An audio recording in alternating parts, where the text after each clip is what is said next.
Hola, mi nombre es Pilar y el objetivo de este objeto de aprendizaje es calcular el campo eléctrico creado por una distribución volumétrica de carga aplicando el teorema de Gauss. El teorema de Gauss nos dice que el flujo del campo eléctrico a través de una superficie cerrada es igual a la carga neta que encierra en su interior dividida entre la permitividad eléctrica epsilon sub 0. Pero recordemos cómo se calcula el flujo. El flujo es la integral de superficie del producto escalar entre los vectores campo eléctrico y diferencial de superficie. En una superficie cualquiera habría que dividirla en diferenciales de área y en cada uno de ellos, en el punto central, habría que plantear el vector campo eléctrico y el vector diferencial de S, que es perpendicular a la superficie en dicho punto. A continuación habría que hacer el producto escalar, es decir, el producto de los módulos por el coseno del ángulo que forman. Y esta misma operación habría que hacerla en los infinitos elementos diferenciales que componen la superficie. Esa suma infinita da lugar a la integral de superficie que vemos en la fórmula. Pues bien, en el teorema de Gauss, la superficie es una superficie cerrada que encierra una carga Q. El flujo se calcularía de forma similar a la que acabo de explicar. La única puntualización es que el vector diferencial de superficie es perpendicular a la superficie y hacia el exterior, hacia afuera. El teorema de Gauss nos dice que ese flujo es igual a la carga encerrada dividido entre epsilon sub 0.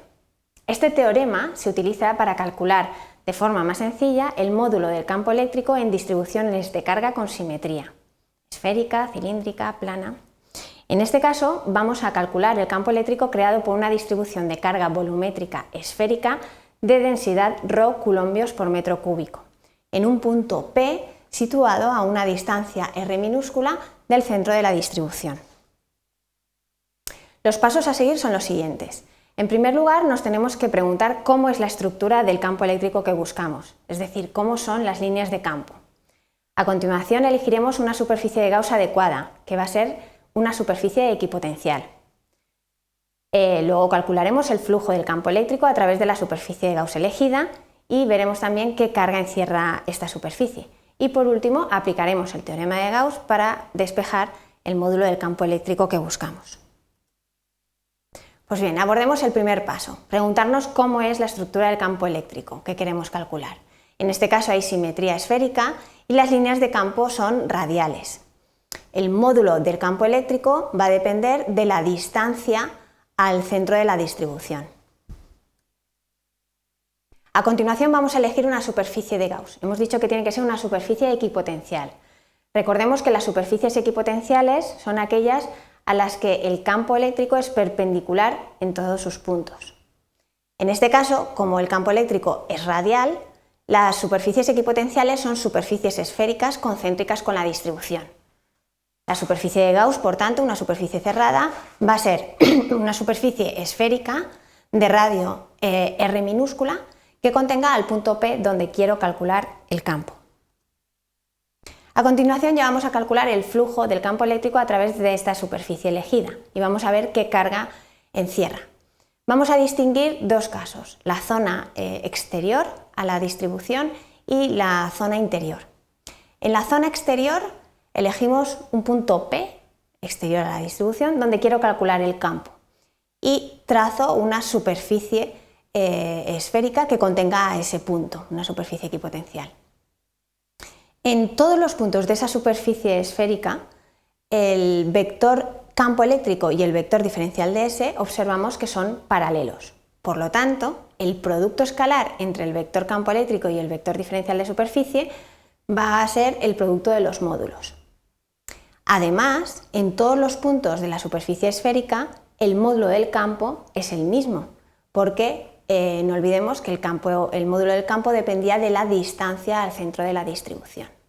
Por lo tanto, el flujo nos queda en primer lugar como la integral del producto de los módulos E diferencial de S y luego como el módulo del campo es constante lo sacamos fuera de la integral y nos queda como E por el área de la superficie esférica que hemos elegido como superficie de Gauss, es decir, E por 4pi r cuadrado. La carga encerrada por esta superficie de Gauss es ρ por el volumen de la distribución, es decir, ρ por 4/3 de pi r mayúscula al cubo. Pasemos ahora al caso en el que el punto donde voy a calcular el campo eléctrico esté en la zona interior a la distribución de carga. Elegimos igualmente un punto P', ¿vale? Que en este caso está a una distancia R minúscula menor que el radio R mayúscula de la distribución. Trazamos una superficie esférica que pase por ese punto, que contenga el punto P'.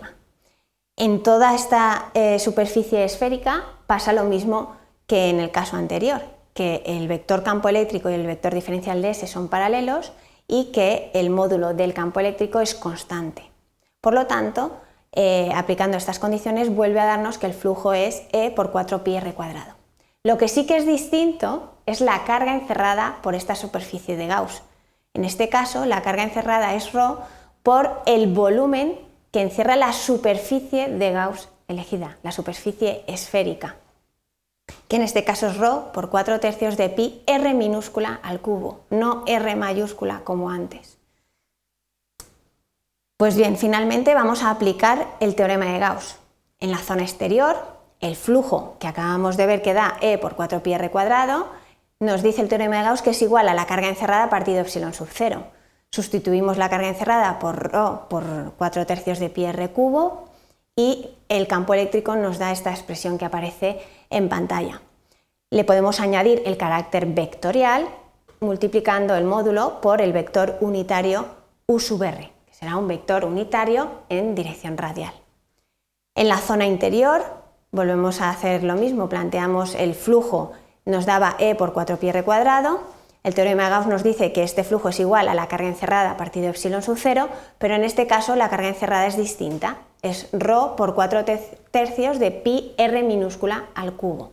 Por lo tanto, al despejar el módulo del campo eléctrico nos da ρ por r partido 3 epsilon sub 0. Multiplicando por el vector unitario u sub r le damos el carácter vectorial. Por lo tanto, podemos concluir que el campo eléctrico creado por una distribución de carga volumétrica esférica de densidad ρ coulombios por metro cúbico depende de la distancia r minúscula al centro de la distribución de la forma que aparece en el gráfico. En la zona interior a la distribución es lineal y en la zona exterior va disminuyendo conforme nos alejamos de la distribución y es función de 1 partido r². Y eso es todo. Si tienen alguna duda u observación, puede contactar con nosotros en los correos electrónicos que aparecen en pantalla. Gracias.